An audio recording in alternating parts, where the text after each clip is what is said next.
തുമി ദുർഗ, അതായത് അമ്മേ ഈ ഭാരതാംബേ നീ ദുർഗയാകുന്നു എന്ന് പാടുന്നത് തെറ്റാണ്.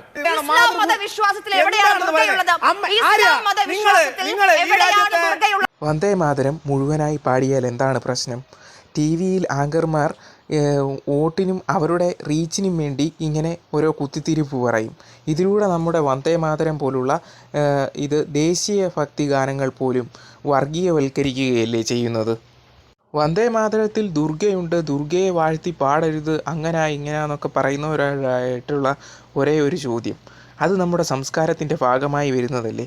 മലയാളം ടെക്സ്റ്റ് ബുക്കുകളിലെയും സാഹിത്യങ്ങളും എടുത്ത് പരിശോധിച്ച് നോക്കൂ.